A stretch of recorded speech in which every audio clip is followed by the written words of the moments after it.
Hey guys, how's it going and thanks for coming. I'm Nick, and in this video we're going over how to save 50% of your income, because I know times are really tough right now, so you need to save as much as you can, and there are two ways to do it. You could either do it one way, which takes much longer, or another way that you could save up to 6 figures. And I've been doing this for years. I just moved to another state, new apartment. I'm still able to save 50%, not to brag, but I want to give you my tips so you could do it as well, even during these tough times. And don't forget to stick around to the end, because yeah, it's great when you save all this money, but then what? Success doesn't just happen when you save it. You have to do something after that. So let's get into it. So I mentioned there are two main ways to start saving 50% of your income. Now, one way could be just saving a few bucks here and there. I just did a Frugal video because I just moved in, so you could save some money when you're renting, if you're a homeowner, and there are tons of different ways to save that. So you can check that video out if you're interested. Of course, there's like tons of videos out there so that you could do that. You know, you could cut back on water, you could cut back on electricity, or driving around, or even buying things for the heck of it. I even had a video going over 50 ways to just save money everywhere. Of course, this could go from shopping online to promo codes and cash back, and there are just so many different ways to save a couple bucks everywhere. And if you're able to, and if it's convenient and everything, why shouldn't you? And that's one way to do it. However, that's the long way to do it. You know why? Because you're saving a couple bucks. At the end of the day, it's still only a couple bucks. Now, if I could save a couple bucks, I'll save the couple bucks. But is that 50% of your income? No, it's not. That's why the second way, which we're going to talk about right now, you have to look at your income and expenses and really focus and narrow down your expenses. I want to show you some average costs out there. They're just astronomical. They blow me away.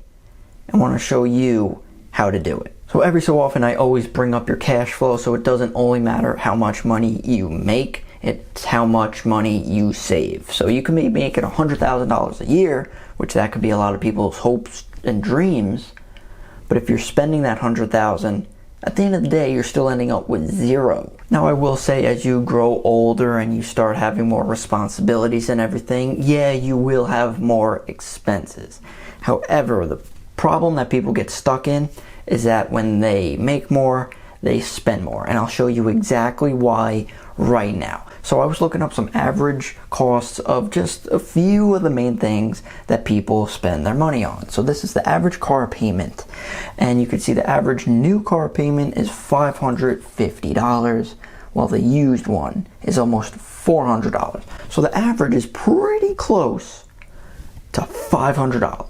If you're spending $500, that's a huge chunk. If you could knock that down, it brings you even closer to 50%. As you can see, we're talking $500 here and not $5. The first way, yes, if I could save $5, I'm going to save for the $5, but that takes so much longer to save when if you cut down $500, I mean, even if you trimmed this down majority or pay completely cash, that's where you get these 50% numbers. Let's look at some other ones. Average student loans. This is almost $400.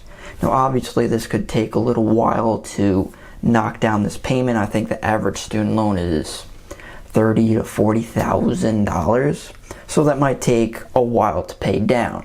Now you can possibly adjust that, maybe income-based or refinance to have a lower rate. So that's a lower payment for you. But what I'm trying to get at is everyone's trying to save a few bucks everywhere. And it's just singles, like small amounts. If you knock down these amounts, it's so much larger. I was just picking random ones. Here's another one for phone bills. And this is just the first thing that comes up on Google when you search. So average phone payment per month. 46% Americans apparently was $100 or more. 13% said it was over $200, but apparently the average was around $71. So that's not like astronomical, 70 bucks, but you could still knock that down a little bit if you want. So let's continue on. I also looked up average food bill per month. So obviously this could range drastically. It depends on, what kind of food you eat, what size family you have. If you have like 2 kids, obviously that's going to be more. But just for example, this average is between $165 to $345 per month. So obviously if you look at the averages going from $160 to $340, if you're at the lower end versus someone at the higher end, that's like a $200 difference. That's much more than just $2 that you could save. $200 could make you even closer to your 50%. That's why I was much higher than 50% of my income that I was able to save, grow to 6 figures, because my expenses are minimal. No debt. I owe no one anything. So if you want to get closer to that, that's exactly what you need. And this next one just completely blows me away every time I look at it. This is average coffee cost. $92 per month. So if you're like scrounging around for a few dollars, look at that. If you could cut that down any amount, there you go. That could help you out a bunch. Or what if you need coffee? What if you need your car? All right, fine, you could keep those. But look at other huge expenses. You can't be knocking down like $2 off of like gummy worms or something like that. You got to look at your huge expenses, even rent. That's another thing that we could look up. Average rent. If you downsize, you could probably save hundreds just that alone. So stop thinking small. You really have to think big. So you're saving more money. Some advisors might tell you to save 10, 15, maybe 20%, but you're different. You're smarter than those advisors. So you're saving 25, 30, 40, 50% like we were talking about. Fantastic. But it doesn't end there, does it? What do you have to do afterwards? So like I said in the beginning, I had to tell you guys, yeah, you could save that, but then what? There's always a then what in life, isn't there? So the then what is, now that you have this, right, you're saving 50% of your income. If you just sock it away in a savings account, and saving money is great and all, because look at what's going on right now. If you lost your job, you have a cushion to survive on that. But unfortunately, a lot of people are just putting money in their savings accounts or money markets accounts and looking around for a high yield interest rate. High yield interest rates don't exist anymore. If you thought you might have opened it when it was a little higher, check again right now. I'm noticing like it's literally dropping every single month. Recently I opened it, it started at like 2%. Wasn't too bad, keeping up with inflation. I'd rather have something than nothing. Then it dropped from 2% to, what was it, 1.7, then 1.5, then 1.3, then 1.15%. And right now, I think it's just at like 1.05%. That's not keeping up with inflation. You're not saving any type of money. So if you want to grow that money, that's exactly what we need. You cannot save it. Once you have the money saved, keep that emergency fund everyone talks about. But then after that, keep that socked away, all that extra income that you have, or cash flow rather, that you have per month. Then you start knocking down your debts, like we were seeing with those car loans or student loans, credit card loans. That's another one I could bring up. Credit card payments. That's probably at least a couple $100s a month. So when you start knocking that down, because those interest rates are skyrocketed, when you knock that down, you have less expenses, which increases your savings. So then you could pay more debt down. So I would definitely focus on paying down debt. Then after that, you could start investing and growing your money.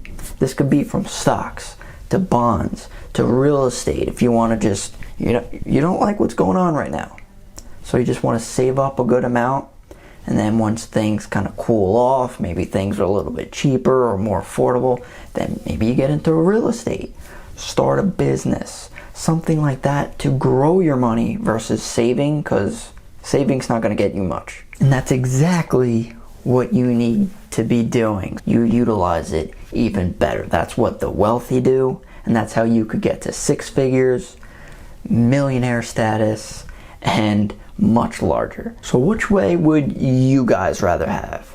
Let me know what you guys think. If you have any questions, comments, concerns, please leave them down below. I'd love to hear what you guys have to say. What are some huge expenses that you could cut down so you could save that 50% even more? Currently, I'm definitely just over the 50% mark. I was as high as when I was still living at home. I was saving like maybe 60 to 70%. I am putting a lot toward just my Roth IRA and retirement. So that's technically saving toward you and your future as well. So not only save, grow it, and don't forget to subscribe, guys. I am trying to help you guys through these tough times, not only understanding them, but figuring out what we can do to better ourselves. So don't forget to subscribe. I'll definitely love to see you guys in the next one. Thanks for watching, and I'll see you there.